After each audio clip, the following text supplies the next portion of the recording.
An update first for hockey fans waiting for the return of the NHL. Commissioner Gary Bettman has just announced that the 2019-2020 regular season is over, but there is a plan for the playoffs to resume, and it could include a couple of Canadian cities hosting those games. The CBC's Cameron McIntosh joins us now from Winnipeg with more on that. Hey, Cam, what's the NHL proposing exactly?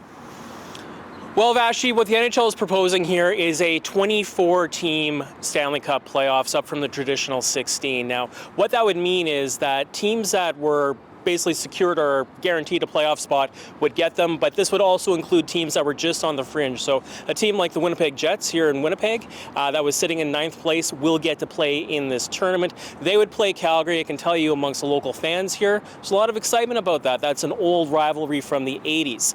As for how the rest of it lines up, the NHL says it's still working on the format of that tournament, how long each round would be. There would also be a round-robin play-in for the top teams to basically determine the seeding in that tournament. So that's the Stanley Cup, which Gary Bettman is saying this is what it's all about, playing for the Stanley Cup, giving hockey fans something to be excited about and something to look forward to as the pandemic rolls on. You had also mentioned the possibility that some of these games could be played in Canada.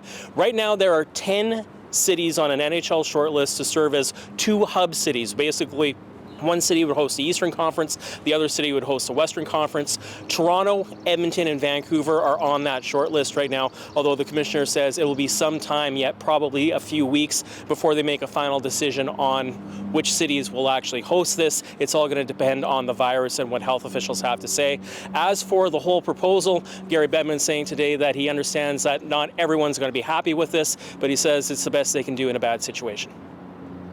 But we believe we have constructed an overall plan that includes all teams that, as a practical matter, might have had a chance of qualifying for the playoffs when the season was paused.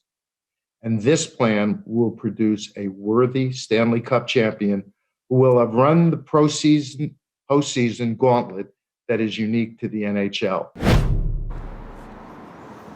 And so, Vashi, I can also say a little historical note here that this isn't the first time the NHL has tried to play the Stanley Cup in a pandemic. In 1919, during the Spanish flu, Montreal and Seattle were playing against each other. That series got to 5 games before it was canceled. Players started getting sick. One player even died. Certainly something that the NHL wants to avoid this time around. If they play the games, they want to make sure they can play them all out safely. Yeah, I was going to ask about the timeline. Does the NHL know when and where? Like, when will it know all that stuff? Well, you know what, and the commissioner, Gary Bettman can be kind of greasy on this stuff at the best of times, and he's saying flat out that there is no firm timeline for this.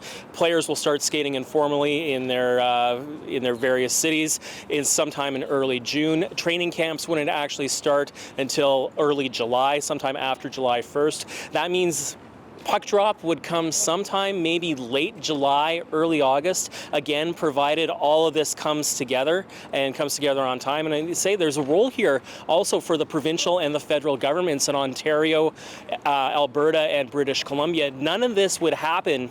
Well, none of these games would be played here in Canada unless the government sign off on it. Gary Bettman says they are negotiating with the government of Canada to try to enable them to bring NHL players over the border without a quarantine. Those talks are ongoing. Also, the health authorities in these cities would have to sign off on this. So, if the BC government doesn't think it's a good idea to be playing these games or is uncomfortable with the notion of NHL players being tested when it might be hard for the public to get tested, those games won't be played. All right, thanks, Cameron. Appreciate the update. The CBC's Cam McIntosh for us over in Winnipeg. Hi, I'm Vashi Capellos, host of Power in Politics. See more of our show by subscribing to the CBC News channel or click the link for another video.